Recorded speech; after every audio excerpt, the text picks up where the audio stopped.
What if everything you've been told about retiring after 50 is completely backwards, not slightly off, not a little outdated, completely, fundamentally wrong in ways that are quietly costing people their best years? Today we're going to tear apart the conventional wisdom around early retirement and replace it with what actually matters, backed by real conversations with real people who've lived it. Stick around because the third myth we cover is the one that trips up even the most financially prepared people.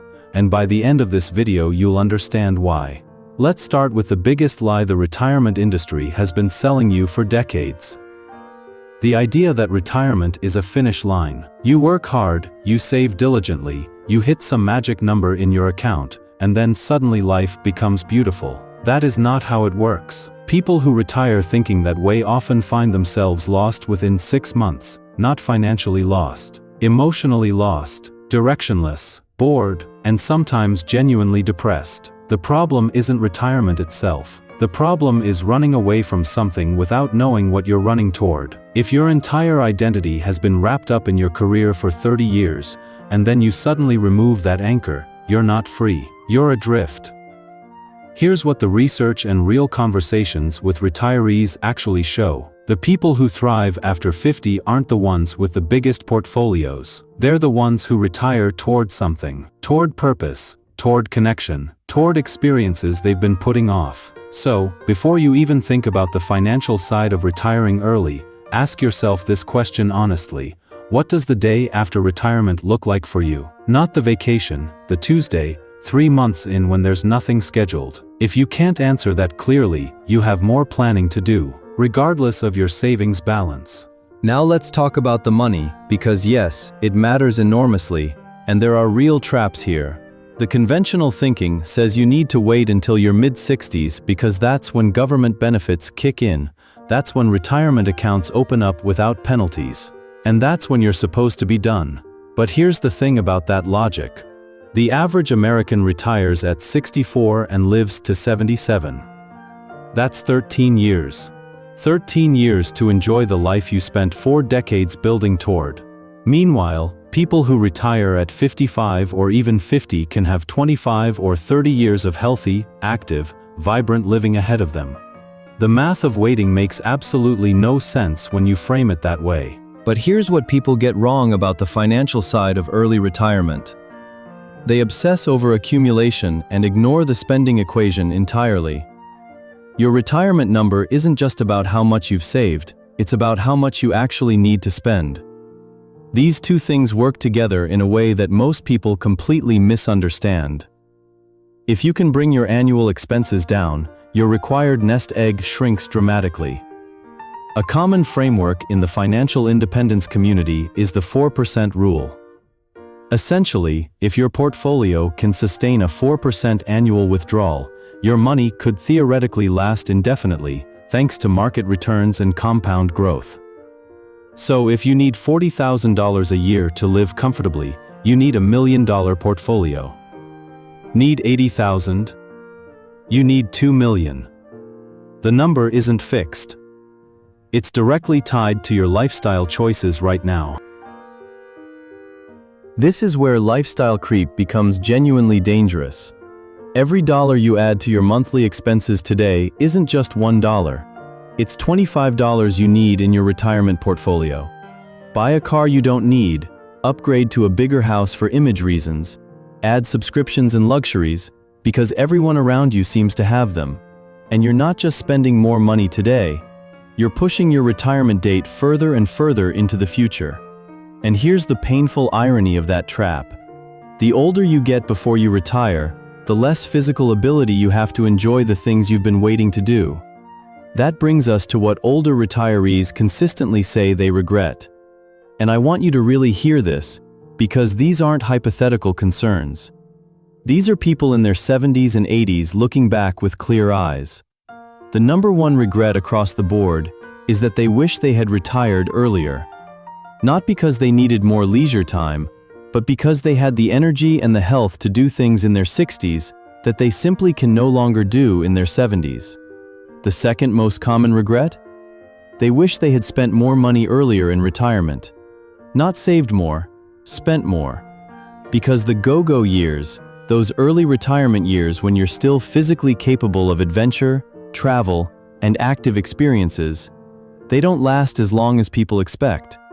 Waiting until you feel financially comfortable to finally take that trip or chase that experience can mean waiting until your body has already moved on. Think about this concept of 3 life stages. In your 20s and 30s, you have time and health, but limited money. In your 40s and 50s, money starts flowing more freely, but time disappears into career and family. By your 70s, time opens back up, but health starts its slow decline. There is a golden window, a brief intersection where time, money, and health all coexist. For most people, that window appears somewhere in their late 50s or early 60s. But here's the tragedy. Most people are programmed to keep working straight through it. Retiring after 50 also means you need to rethink your identity from the ground up. And this is something almost no one prepares for. When your job is gone, when the business cards are retired, when the meetings stop, who are you? The people who answer that question before they leave their careers are the ones who flourish. Hobbies aren't just nice to have in retirement. They become psychological anchors. Whether it's woodworking, photography, writing, rock climbing, gardening, or anything else that demands your attention and gives you something to improve at, these activities provide structure, purpose, and identity in the absence of work. The retirees who struggle are almost universally the ones who didn't cultivate these interests before stepping away. There's another financial trap worth discussing because it shows up constantly among people in their 50s and 60s, and that's the status game. Buying things to signal success. The luxury car, the expensive watch, the house that's bigger than you need. These purchases feel meaningful in the moment, but the satisfaction fades remarkably fast.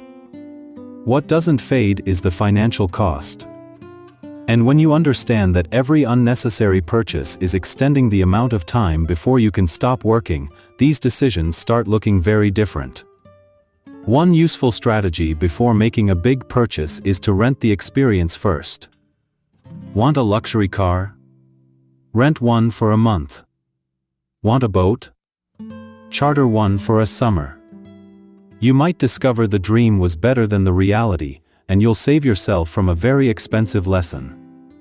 One more thing that gets consistently underestimated is health. Not health insurance, though that matters too. Physical health as a literal asset.